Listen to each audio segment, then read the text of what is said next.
Hello, everyone, and welcome back to Everyday Anarchism. I'm your host, Graham Corberton, and my guest today, returning to the podcast, is Brian Merchant. Brian, how have you been? Hello. Thanks for asking, Graham. I have been. I don't know. Does anybody know?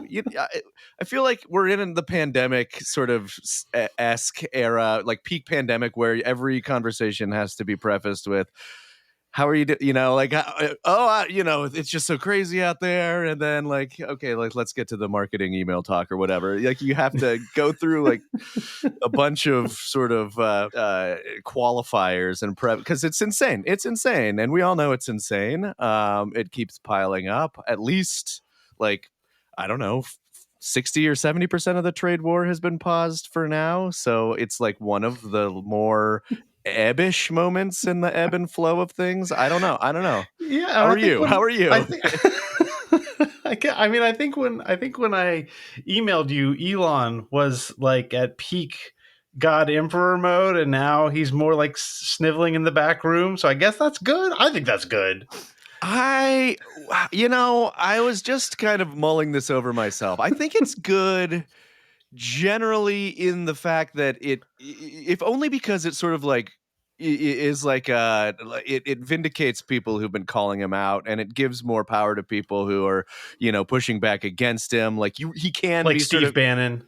Right. Yeah. I mean, that's the danger, right? Is like we push Elon out and like what the fuck? What do we get? Yeah, exactly. Just another creature, we get Russ Vought with more power or something. But it's I think, but it does show that you can shout him down, right? Wisconsin voters can say I hate you.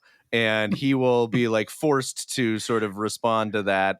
And I do feel the fear, of course, is that it's more symbolic than anything, that he's still just kind of in the shadows, doing what he wants, getting government contracts, gutting NASA to replace it with SpaceX, putting Starlink in the White House, keeping Doge running, full steam ahead. It's been another nightmarish week for Doge. So while it's very satisfying to see Elon Musk have to sort of tuck his tail between his legs in a very sort of public way, I think it remains to be seen how diminished his power actually is.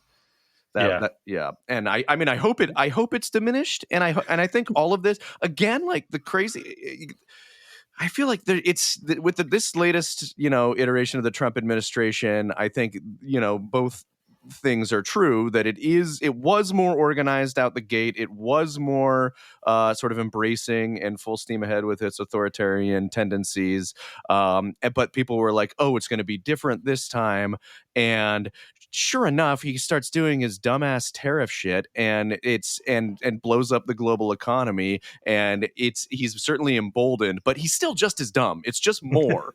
Right? He hasn't been constrained or checked. So it's more authoritarian, more dumb. It's both at the same time. And I think it's worse, but it's also now, I think it's clear that people are going oh, this is how it's going to be. I hate this. I think it's already starting, even for the conservatives, they're losing sort of swaths, or at least people are losing faith in the broader project. As you said, Musk has a dent in his armor. I think there's just a lot of this is the first major sort of point of weakness, relatively speaking, especially since the Democrats have been so sidelined and quiet and non-existent. So, man.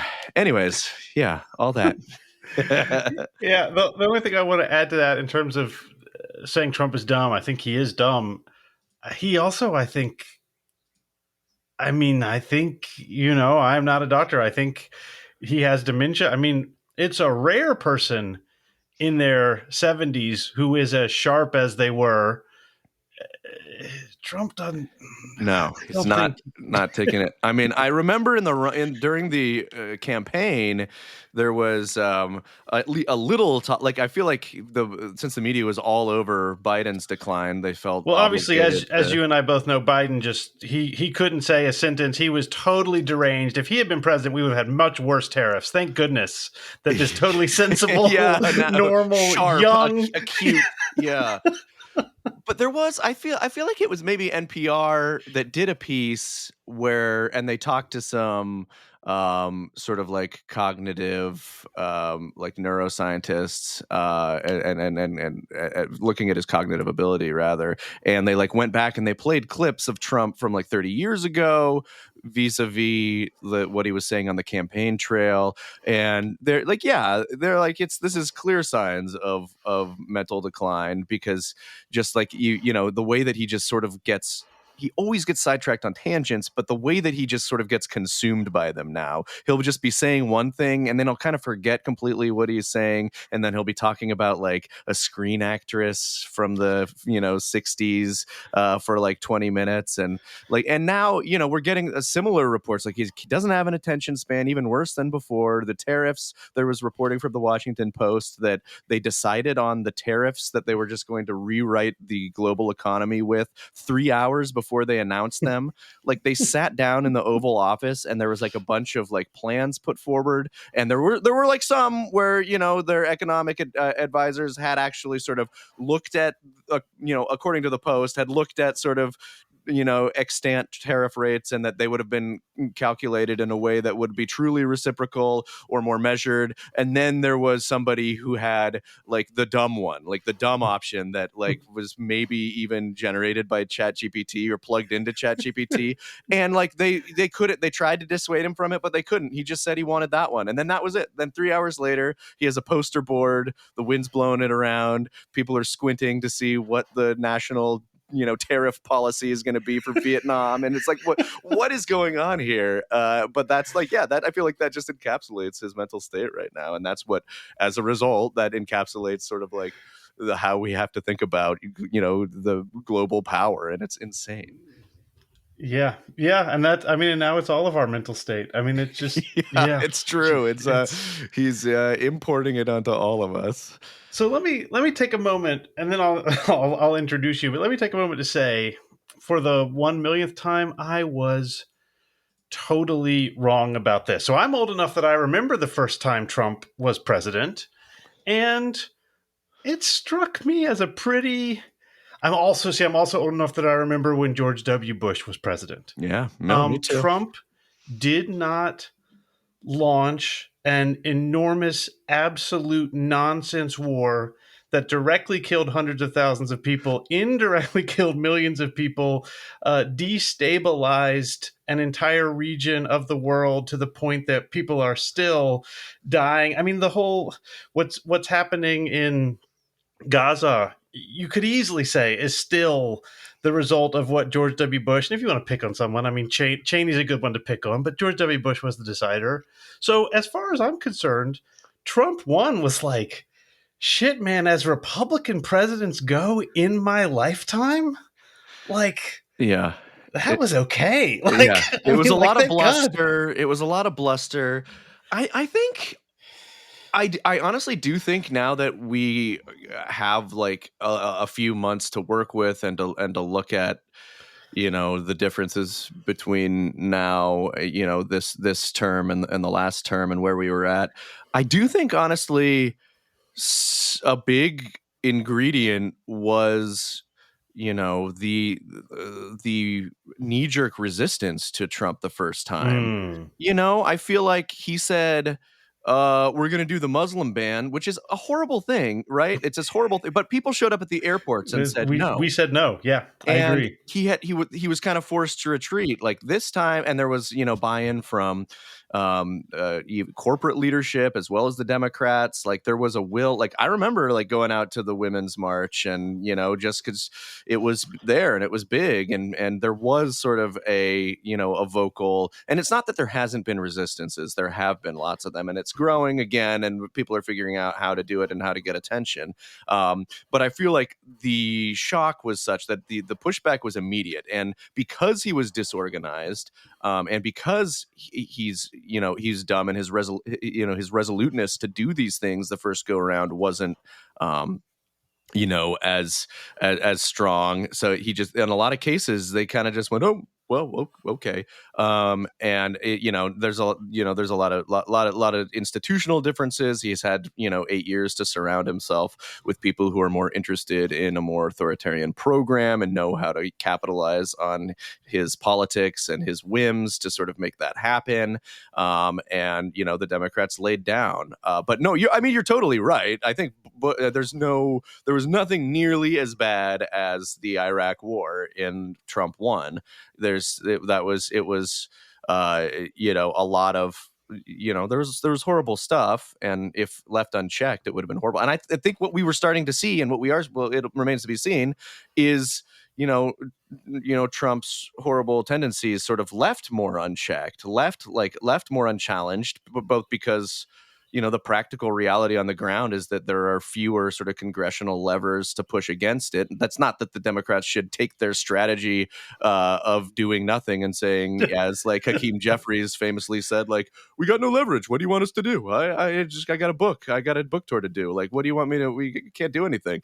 But they, it's true that they don't have as much power to to stop up a lot of this stuff. But so yeah, I agree completely, and I think this term is shaping up to be more horrible. I mean, God, what's on the table? So many things are on the table. He wants to conquer Greenland. He wants to annex Canada. There's like saber rattling at Iran. Like it's like, yeah, it's as we all know, it's looking nasty, and I hope it doesn't get to the point where we have to figure out if it's worse than Iraq War, George Bush level shit. But Yeah, yeah. we're I on a want to just speeding train towards that. I want to throw in again. Sorry, this seems neither here nor there, but again, for depending on how old you are, if you're listening to this, a catastrophe also hit the country. Not as big as COVID. I mean, really, it hit the city of New Orleans, and George Bush did fucking nothing. So if COVID had hit when Bush was in charge, I don't think like he would have done a better job than Trump. You can't handle a crisis worse. And then, and if we want to talk about demonizing Muslims and snatching people off the street and putting them in prisons, as far as I know, Bush did relatively little of that in these here United States, but US government agents were literally grabbing people and putting them in torture prisons in, I would guess, every country in the world, and just grabbing them and putting them in prison. Yeah. Not in Rhode Island, Yeah. but lots of places like Yeah. Berlin, like Yeah. fucking anywhere. Yeah. So Oh no, George it was W. Bush. no, I think, he's, I don't know. Well, yeah, I mean, we'll see. Trump's got another shot at trying to take the crown here. But yeah, I mean, yeah, let's not forget also that this just like a lot of the aggressive deportation shit. I mean, I'm glad people are paying attention to it now. And it is worse. It is more aggressive. Biden wasn't sending people to El Salvador. Yeah. But the deportation famously was quite strong right through Obama. Obama, absolutely. Yep. And Obama, liked to send drones into Yemen, and there's nobody's hands. He just wasn't using Signal. That's the only difference. We totally would have done that shit. I'm sure did do that shit. Yeah. Absolutely. Yeah, absolutely did. Thank God JD Vance wasn't on there to whine. All right, so let me finally explain who you are. So Sure, if you don't remember, last time Brian was on the show, we were talking about his book Blood in the Machine, and Brian now is Blood in the Machine. So that book was about the Luddites. It's awesome. You should read it. You should listen to the podcast. And at the time, Brian, in addition to writing a book, I think you also had like a job, yes, like with an employer. That's correct. And now, in this brave new world in which the oligarchs are fucking everyone, and for some reason that is frankly bizarre to me, and we should find time to talk about this, they're fucking everyone in the name of AI. I don't know how like oligarchs equal AI happened. Maybe we can talk about this. Please. And you worked for an organization owned by an oligarch, and you were writing about how AI was bad, and now you're doing that freelance. Have I got this story correct? How much do you want to correct this? No, that's about it. I don't. I haven't ever, heard. I never heard anything like that. That there was a specific distaste for my writings or my or the subject I was picked. So I worked for the LA Times. I was a columnist. I was the tech columnist for the LA Times, which was owned by and continues to be owned by Patrick Soon-Shiong, who's an Elon Musk admirer, and he's not one of the more aggressive Trump guys, but where his allegiances lie. And I was part of the mass layoffs that happened. I guess this time last year, just about a year ago. So it was about a third of the newsroom was laid off. The LA Times is it's not one of the sort of the East Coast sort of, I guess, like it's really sort of premium newspaper sort of in the psyche, right? It's not the New York Times, it's not the Wall Street Journal, it's not the Washington Post. So I feel like the extent to which the LA Times has fallen often sort of escapes the public eye. There's still great reporters there, people doing great work, but it has just utterly collapsed. There were 1,400 people there at the turn of the century, and now, as I understand it, there's fewer than 350 on the editorial staff. So it's just turning into a skeleton crew. There was just, I think, like 30 to 40 more people were sort of pushed out through buyouts just a couple months ago. And yeah, so Patrick Soon-Shiong, I don't know I don't know if my name was actually sort of on a list. I sort of like to sort of suppose that when the decisions were being made, like the tech guy who writes about how the billionaires are bad might not have been high on the to save list of the tech billionaire who owns the paper. So he's got his thing going. It's been more now. It runs more like a local newspaper would run. Like a smaller town paper would 20 years ago, where it's like a lot of civic reporting and stuff that's important. But he's also notably implemented an AI initiative where they're literally generating AI content, below. So if I were still writing there, I think below my columns, there would be an AI feature I think it's called AI Insights. I wrote a little sort of a snarky piece about this in the newsletter, about how I was replaced by an AI bot. But that's kind of generally the idea. You add more. You're trying to find ways to add more value without paying people, so they have a truly shitty AI feature that most famously so far, both sides, the KKK. So yeah, so my former colleague Gustavo Arellano wrote a piece about how it's important to keep in our minds the fact that his hometown Anaheim was once literally governed by the KKK. Like they sat on the city council and they held power. And he's like, we should never forget this. And then the AI Insight bot was like, well, actually, some people say that the KKK was more motivated by economic concerns and not necessarily racism. So we should really keep an open mind about the KKK. And justifiably, the Times got a lot of shit for this, and had to sort of walk back that I don't know if they're still using the feature right now. But anyways, that's the kind of feature that has replaced their tech columnist, their tech desk. Largely, the whole business desk was dissolved pretty much, and the tech section along with it. So my boss, great editor Jeff Bercovici, so many of my great colleagues who were doing tech reporting at the time are gone. It's really really a bummer. But so I decided to be the first columnist or writer or journalist to try his hand at starting a newsletter instead.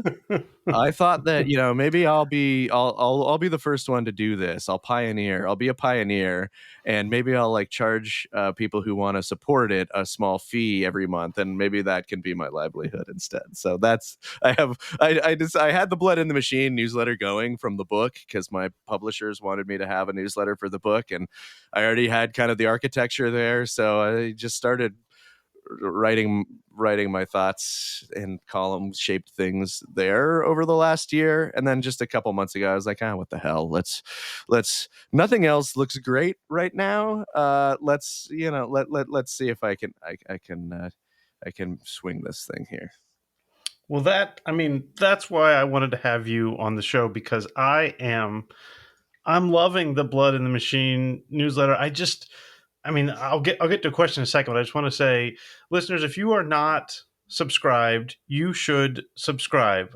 James Fallow's newsletter, Cory Doctorow's newsletter, and Brian Merchant's newsletter are the three that I get right now that are helping me understand, make sense, and deal with what is going on. I'm sure Cory and Jim will be back on the podcast at some point, but we have not yet had you to talk about this stuff. And I want people to know, Brian. I want people to know about your work and to be reading it. It's invaluable. Oh, well, thank you so much. Yeah, it's been really interesting. That's very kind of you to say. And I feel just, if not more motivated to, just as motivated to keep covering this stuff. And I can actually kind of do more of it. And I can, I honestly, I was very fortunate to have a great editor at the LA Times who didn't really I wrote some pretty incendiary columns back in the day about about like the techs back when the tech CEOs were complaining about how hard they were being treated, and I was like, I just read Malcolm Harris's Palo Alto, and it sure seems like, people were firebombing HP executives' garages. So you guys don't have it that bad. So he was great. He kind of let me go hog wild. So it's not like finally like I'm unbound and I can say what I want to say. That's like the classic Substack narrative, right? Like they tried to censor me at NPR and now you can have my unfiltered thoughts. Yeah, Paul Krugman is unleashed now. I don't know if you saw that. The New York Times was holding him back. Yeah. Finally, we get the real Paul Krugman. Yeah, which let's be honest, that was insane of the New York Times. If you have a blog and you're like, I don't think you should produce so much content, Paul Krugman. Let's slow.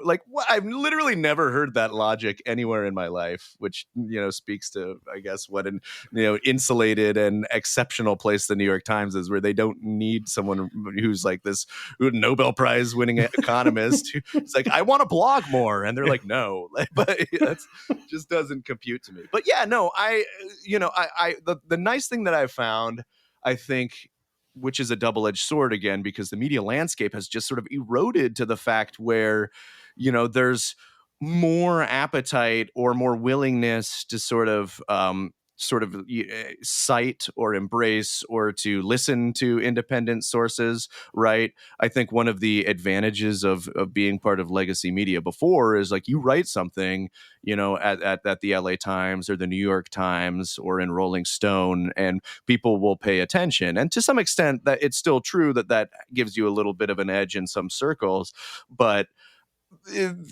my stories from the newsletter are traveling just as far, if not sometimes farther. The audience is the same. They're getting cited in the New York Times. They're getting used in. I know that's being read by policy analysts and folks in the state house in California when they're thinking about AI. So I my one fear was like, is anybody going to take this seriously? Is anybody going to actually? Can I move the needle in the ways that I wanted to at the LA Times, where I was able to say, like, pay attention to this right to repair bill, and scold a state senator who was waffling around the fence from a public venue. I feel like that was, and to some extent is still, the thing that's not as strong, but I've been really pleased with, the sort of the support and the and sort of the willingness of other folks to just sort of like cite it, because it's the same work. I'm doing the same thing. I'm still checking my sources. I'm still calling up federal workers, and I'm still talking to scholars of AI and of history, and I'm still it's still very much the same thing. It's just without an editor now. Usually, I actually, I sometimes a friend of mine who was also recently laid off has been doing some editing. He's thinking about starting a newsletter editing biz. So shout out to Mike Pearl for the help so far. But yeah, thank you for the kind words. Pleased with it so far. I think I'm still not where it would need to be if like I'm gonna like do this as the only thing or the main thing. I have to probably you have to grow these things, and it is a little bit of a hustle. That is the difference. But it's looking promising so far.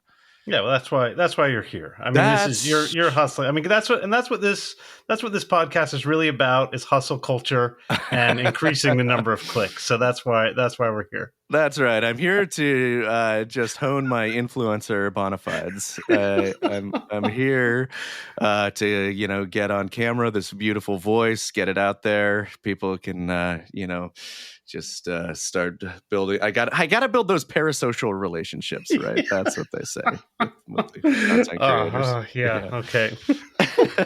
Yeah. Sorry. That's yeah. I should have. Anyways, let's just say I look forward to your appearance on Everyday Anarchism, launching you into the stratosphere. Yes, here it goes. Yeah. So let's actually talk about AI. So I assume no one knows this. You have to be a really dedicated listener for the podcast to know this. AI was what I was working on when I when I quit my job, and I tried to turn, once I got back at UNC and was teaching again, tried to turn my like AI philosophy stuff back into a podcast, thinking I might, maybe stop making this podcast so that I, didn't run the risk of getting fired literally every week that I published this podcast. But no one at my university cared about my AI work, and I really like doing this podcast, so I'm still doing it. But I like bringing this stuff together. That's why the book Blood in the Machine was so great. So let's start here for our actual conversation about AI, which can go as long or as short as Yeah. we need to. So I was talking to Ruth Kinna, who is one of my favorite podcast guests. She's a scholar of anarchism and is an expert on William Morris and Kropotkin. And she said something, and I mean, she just said something that William Morris said, that it seemed to me the clearest explanation of this thing that we call capitalism, whatever you want to call it, managerial feudalism, techno feudalism, which is that Morris said that the goal of the employer, the capitalists, the managers, was to, extract as much value or make as much profit as possible while paying as little as possible to the workers. And I just need to stress, it's not make as much profit as possible, period. Meaning if you paid your workers more and you made more money, that actually wasn't one of the goals. Yeah. Paying the workers less. A theory of capitalism like from Smith or Ricardo or Hayek would say, well, by all means, of course they would pay their workers more if it would lead to higher profits. Yeah. But actually, paying workers less, for whatever reason, it doesn't seem to be logical or rational, is in fact one of the two key goals of capitalism: making profits while not paying workers, not paying workers if it leads to greater profits. Yeah. And that's the only way I can really make sense of this thing that is called AI, these language and image generators, and the unbelievable enthusiasm for them, for not just all of the bosses, but even just your average regular white collar worker, because the dream is paying workers less. Yeah. And if a program can do the job Yeah. and you don't have to pay it, Yeah. It doesn't matter if the job is poorly done. It doesn't matter if it hurts your company's bottom line. The true dream is paying workers less. Does that strike you as right? Uh, And that's why AI is flowering? yeah, I mean, not to get away from AI immediately and a question directed to AI, but like I think it is absolutely correct, and this is the 100% correct lens to view what is not only happening through AI, with AI right now, but also sort of again with this, we right now we have a government run by billionaires, right, by people who either fancy themselves billionaires or part of the billionaire class. Trump, Howard Lutnick, the investor bank billionaire who is the commerce secretary, who's been sort of on, flooding the airwaves trying to justify Trump's trade program and the tariff policy. Musk, of course. And you see you we've seen this exact sort of philosophy, or this exact impulse, even if it's, I hesitate to call it like a policy approach. It's not that. It's too malformed. It's too reactive. But I'm thinking of, I don't know if you've seen it, it kind of went viral, Howard Lutnick sort of defending Trump's tariff program by going on, I think it was CBS Face the Nation, and saying like, you see, the tariffs are going to be great. We're going to get manufacturing jobs, in China, where they have millions of people, armies of human beings, just millions and millions of people like turning in those little screws. Clearly, he's like, and we're gonna. That's all coming to America, right? So it's like, and then he's like, but it's going to be automated too, also. So it's this jumble. And I actually just wrote about this today in the newsletter, so it's fresh on my mind. But it's exactly the lens, through which you're talking about, that he's seeing all of this, where it's like, it doesn't matter if it's like automation or partly automated. It doesn't matter if the workers are immiserated, right? We're just bringing, some kind of productive capacity whose goal is solely to like enrich us, the billionaire class. Like that's how government should function. There should be these hordes of. So even when he's selling, this trade policy, which is supposed to be like the politicians' line would be like, we're bringing great American jobs back, to our shores. We're going to have them. Trump really wants to build the iPhone in America, but it's really the way that they're discussing this, the half-ass nature. I feel like they're really showing, their true colors, because they've had to sort of make it up as they go along. So they're showing what they really think, which is that it doesn't really matter. They don't really care. Trump wants to be able to say he did this big thing. He wants the power to be able to sort of get credit for it, to make a big trade move. And all of the goal that he's working towards is exactly that: a capitalism that sort of immiserates workers, and enriches himself. And there's no real sort of interest in like the American working class. That's patently obvious now. So like this is the baseline that they're working from, and that applies to AI. I think you hear Trump talk about AI in his like scattered sort of half comprehending manner, but it's always to talk about AI as this thing that will, allow for dominance in one way or another, a way for industry to dominate. I think most recently he used AI as the justification for expanding, coal mining, and like giving a boost to the coal Oh industry. yeah, because of the energy The usage. energy, but Yeah. he's like, we need it for AI. JD Vance is out there. His very first speech JD Vance gave on a foreign stage was about how the AI and the American AI industry was going to dominate, everybody, and Europe needed to either fall in line or get out of the way. It was quite literally, that's what he's saying. It's this like dominating thing. And the line in the industry, right, is that we are on the brink of AGI, and AGI is artificial general intelligence.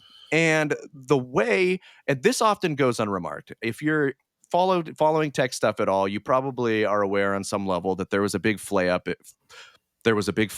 in AGI discourse over the last month or two, where Ezra Klein and Kevin Roose both published columns in the New York Times saying like, AGI is here and we're not, or it's almost here and we're not ready for it.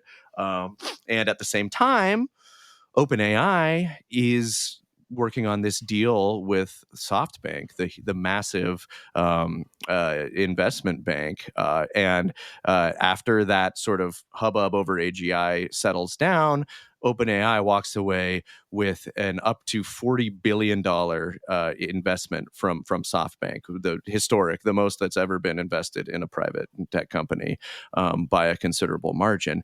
And it's because of AGI.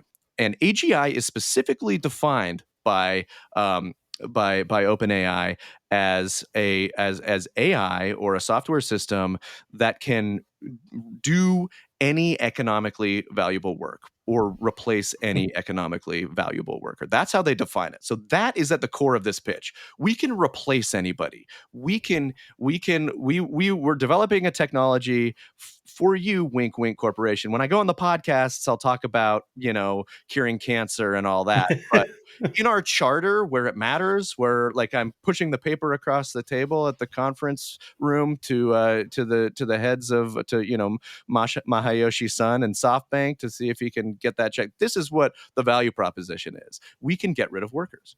We can eliminate workers. So I would even go one step further than what you're saying, where the goal isn't just to pay workers as little as possible. It's to write them out of the picture. It's to write them out of the picture entirely, to promise a worker-free world where capital is just being funneled directly up to the very top.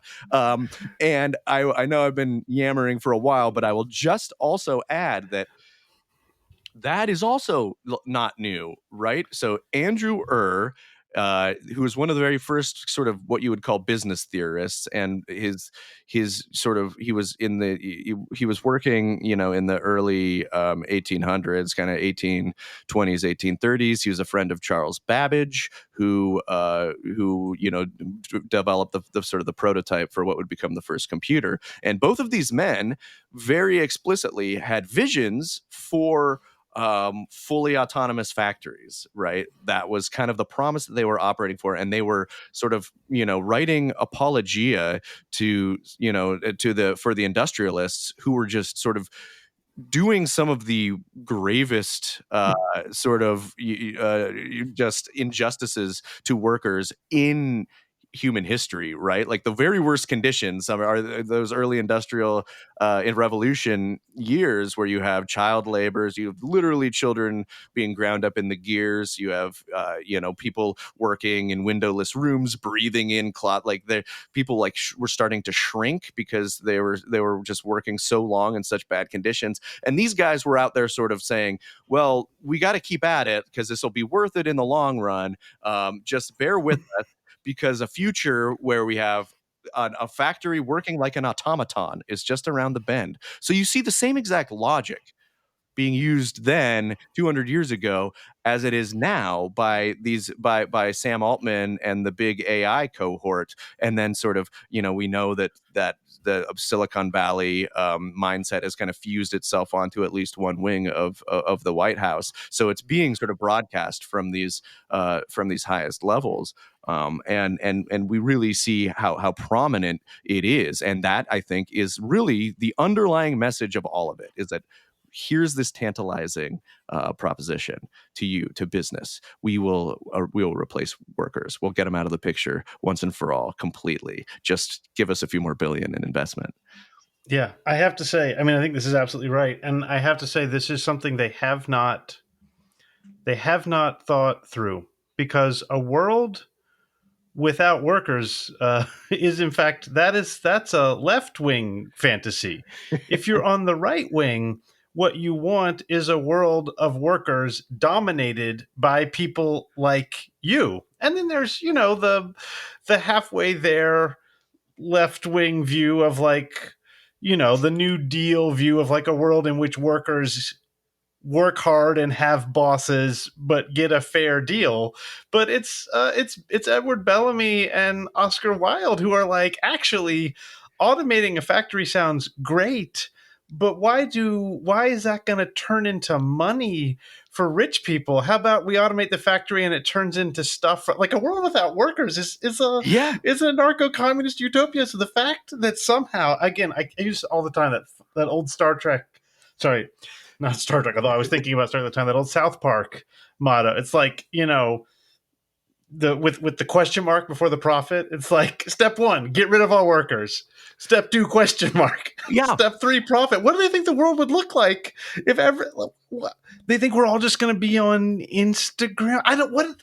Yeah. What is it? I don't they don't really have a plan. They just I think that they it's just it is a very tantalizing prospect, just like, cutting, and you also do see all of these sort of conflicting impulses when it actually gets put into practice, because yeah, that's the promise, right? And then so you have like the CFOs in the room going like, "Ooh, yeah, that sounds good." And then they buy the enterprise AI software and they try to put it into practice, and it's just like, "Oh." And like, there's a lot of reasons why it's not going so well. Actually, there was just a study that came out, from one of these like consultancy firms, I think.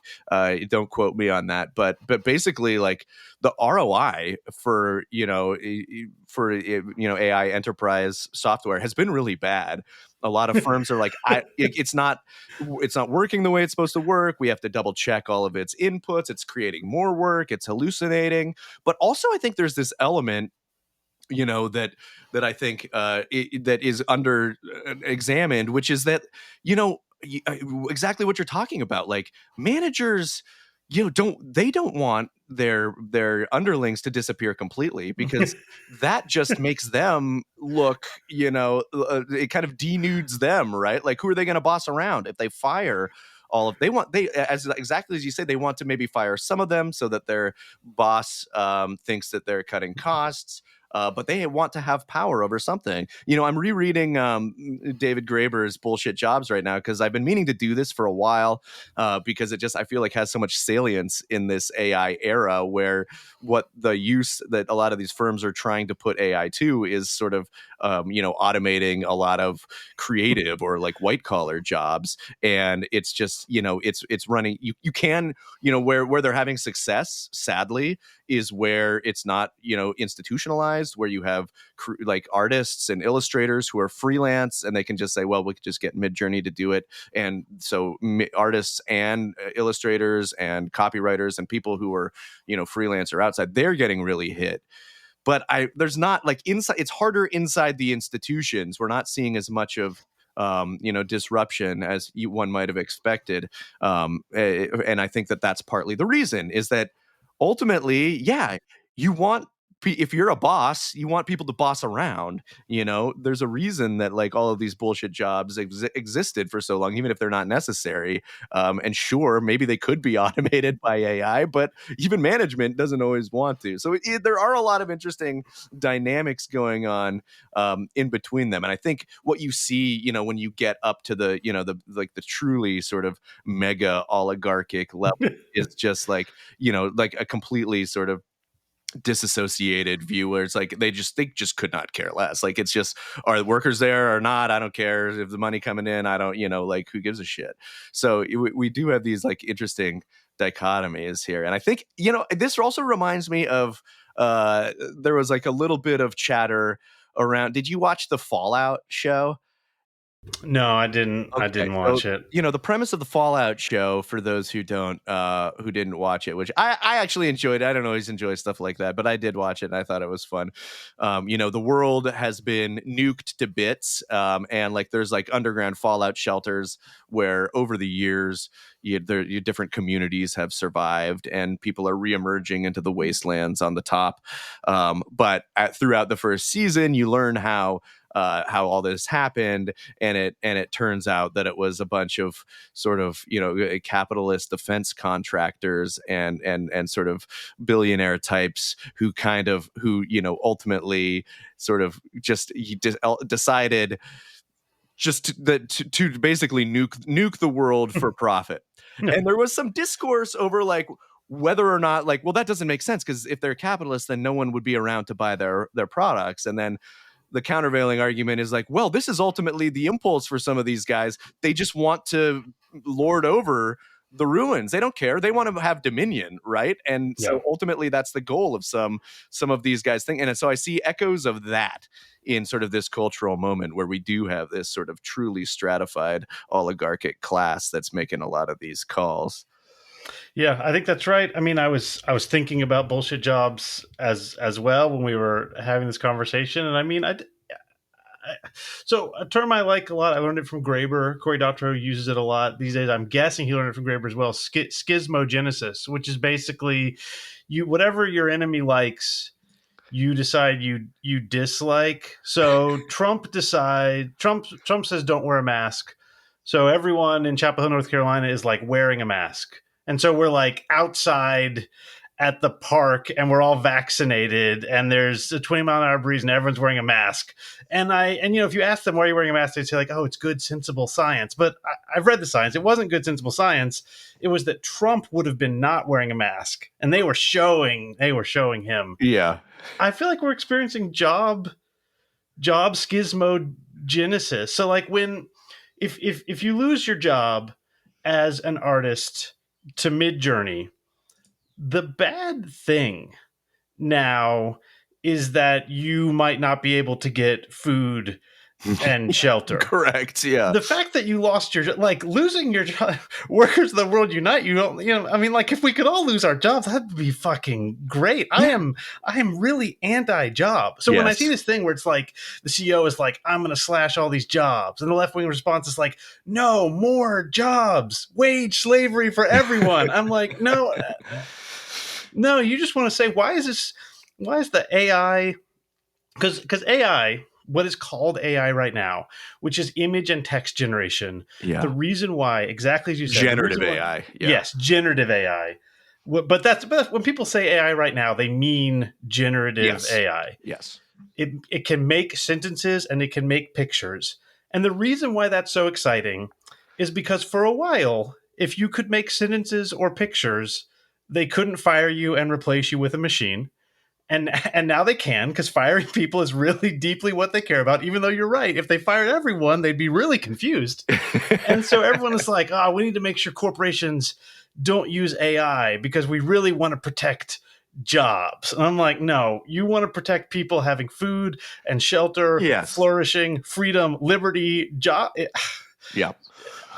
Yeah, that's Go right. ahead. That's right. No, I think that's right. And I think the problem is that it just feels so politically distant to most people to start to sort of organize or try to agitate for that particular future. It's a rearguard action, that sort of the backlash and what Yeah. efforts we have seen, right? Unionizing, or Well, if they're going to dream of a world in which no workers, we goddamn better well dream of a world with no jobs. It's the only alternative. yeah, I mean, I do think that we should be doing more, and there are some on the left, and it's a hard needle to thread. It really is because right now it can feel like there's a gap. You have folks like Aaron Bastani, who wrote Fully Automated Luxury Capitalism, who argues exactly that, like we should be promising the world. We should there's a left strain of this like abundance movement where people are like we should be saying AI can give us abundance and and leisure and all these other things, and it's in and there's more of sort of like the directly sort of Luddite ethos where I'm which I'm more sort of aligned with, I guess. Okay, I want to say Yeah. just me too. I'm Yeah. much more with the like let's do work that matters with our hands for ourselves and our communities. I'm much more that versus let's make factories that can pump out stuff for free. But Yeah. yeah, sorry, go ahead. No, but and I do think that I think we who are interested in building a future where we are not tethered to bullshit jobs, for instance, we should be thinking more steps ahead and about working towards like what we want in addition to resisting what's out there. Resisting what is sort of coming down the pike and hitting you with a battering ram from all sides right now is kind of taking all of the energy, Yeah. especially with Trump, especially with, this ultra powerful AI industry that is like just historically capitalized, but it's still important. And that I will give that sort of, that is the one thing that I will sort of give to this sort of the abundance chatter, is that like it is important not to lose sight of saying like what could we feasibly do. I think the problem with a lot of the abundance thinking and a lot of the sort of the left advocates for like a more socialist or anarchist strain of technologically embedded abundance is that they take a lot of the claims like of what AI can do at face value from Silicon Valley. Yeah. And they're not, I will also say that they're not the first ones to do this. You know who else did that? Erroneously, Karl Marx. Marx, Yeah. I mentioned Andrew earlier in this discussion, but was this guy who was like so gung ho about what the factory could do, and he wrote it up. And Marx had a critique of the ends to which which and Babbage and these industrialists wanted to put the factory, and he had a wonderful and scathing critique of all that. But he also then sort of built a lot of his assumptions about the forthcoming, technological abundance based on the assumptions that the technology could do what they were saying it could do when it could not, when it absolutely could not. And so that is like folks like Gavin Mueller have sort of tried to sort of correct that gap. Gavin has a wonderful book called Breaking Things at Work, also about elitism. And if you haven't, you should have Gavin on your show sometime too. I haven't. Yeah. Yes, but so yeah, Gavin tries to reconcile Marxism and Lenism, and right now I think that's the trap we risk walking into, is saying like, we should just be seizing, what all the great things that AI can do, and then putting it towards sort of the public good, when in reality it's just a lot more complicated than that, because a lot of it is marketing bullshit. A lot of it, there are no doubt interesting things that AI can do. Like it is a technology that I'm barely willing to go that far. That far. I mean, so AI conceived as a philosophical, theoretical, science fictional thing. Sure, I think the Blade Runner replicants and Asimov's robots are really cool. But I mean, I know I interrupted, but I just have to say this. no, yeah, What AI can do right now is write like people write on the internet. And that is just not a valuable commodity unless you have a bullshit job. I mean, yeah, if you have a yes, bullshit job, which basically says, yes, please write some stuff that no one is going to read, but if we put it on our website, we can say that it's on the website. AI can do that, but yeah, that's not cool, actually, unless you're a manager who wants to fire your copywriter. yeah. So let me put it this way: if we had a cluster of data centers at a public university, one cluster where researchers and AI scientists could experiment with it and develop with it, and you could get access if you're a medical researcher, and it was done under like a public framework, then I think Yeah. you could make that case. You want to see Yeah. we want to experiment with technology. We want to see Mhm. where it goes. Instead, we have 8 separate megacores rushing to build data centers, turning coal plants back on to power them, and it's just like it's the nightmare scenario. So like if we had a true like public buy-in and oversight, and you could actually guide this, then like I'm not against AI in theory. It's just how it's manifesting right now. Yeah, I agree with you. It's just I think the only, or maybe the default sort of reaction should just be like it's all got to go. We're getting there, because everything else, I'm sure you're familiar with with Mumford's concept of the magnificent bribe, which is just like that's just what it is right now. Or as Dan McQuillan calls it, it's predicted benefits and all present harms. The harms are here, and like, oh yeah, one day it'll cure cancer. Which is not to write off the fact that it maybe has done a few little interesting things here and there.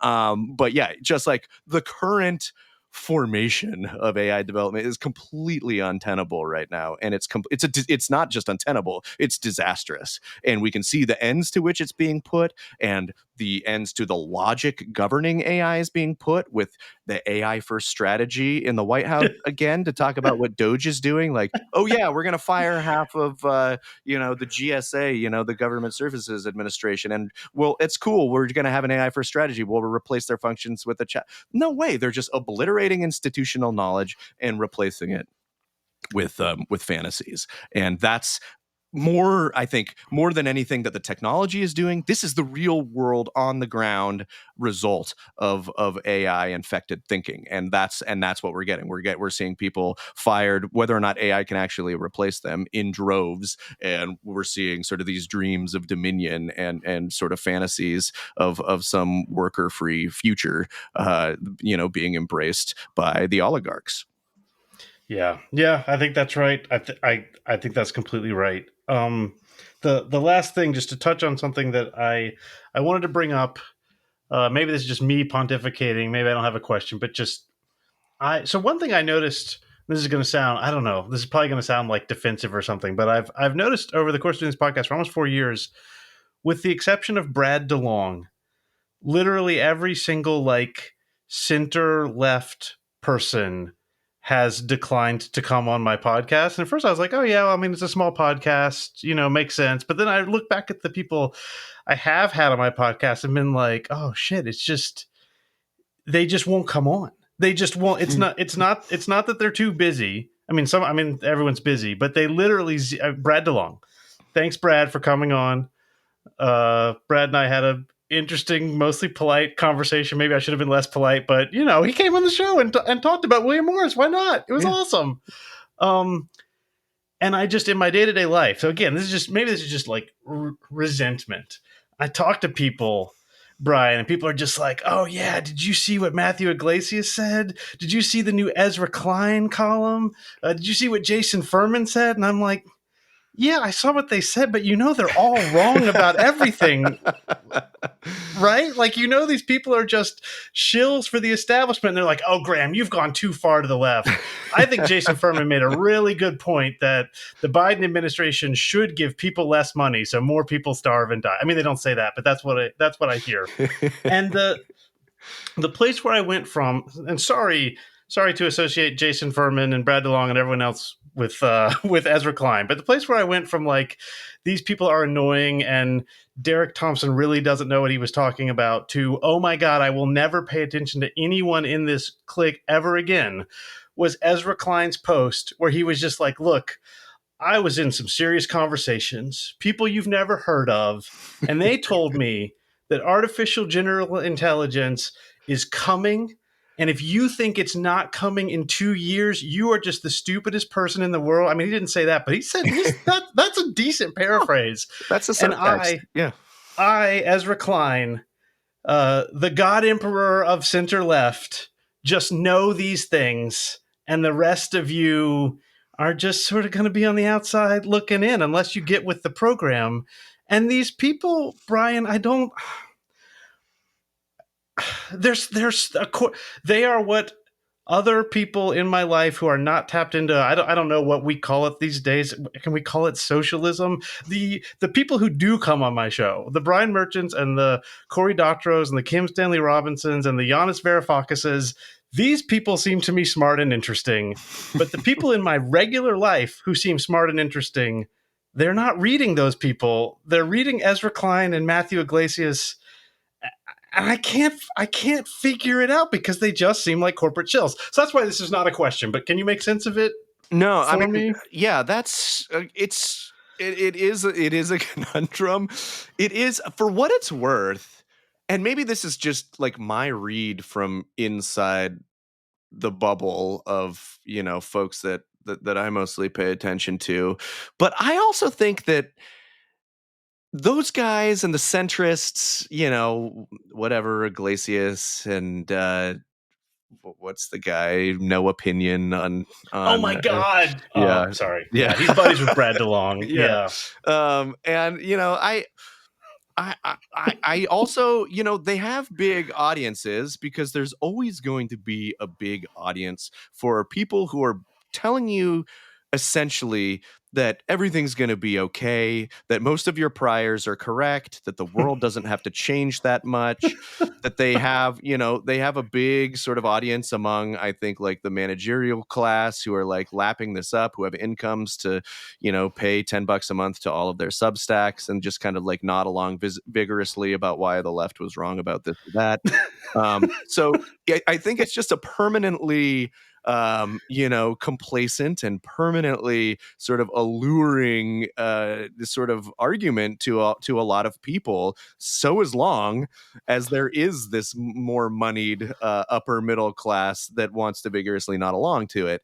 I do think that politically, they have, at least for the moment, been disempowered because they're not willing to throw their lot in with Trump and with Hmm. those, but they're also kind of just being ignored and scoffed at by the left. And like the Democrats who are doing nothing right now, like they're fairly powerless. What can they point to, So, you have Bernie and AOC who are at least out there holding big Yes. rallies, doing something. You have like people getting people out in the streets for Tesla takedown. You have the hands off movement.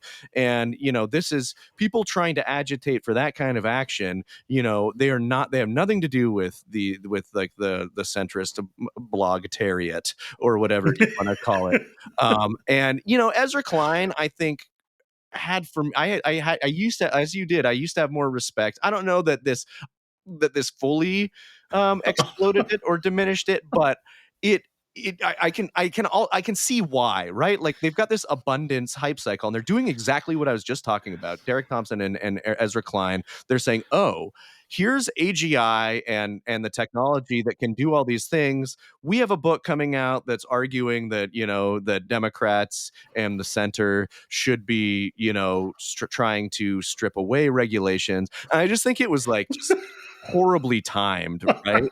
Because I think the like solace we can take is I think this argument is honestly going over like a lead balloon. It's like they're out there saying like we need to like cut regulations. We need to argue for abundance. But it's meanwhile like they're deporting college students without a warrant, and it's just like, what are you guys talking about? You guys are on another planet. Like, shut the fuck up.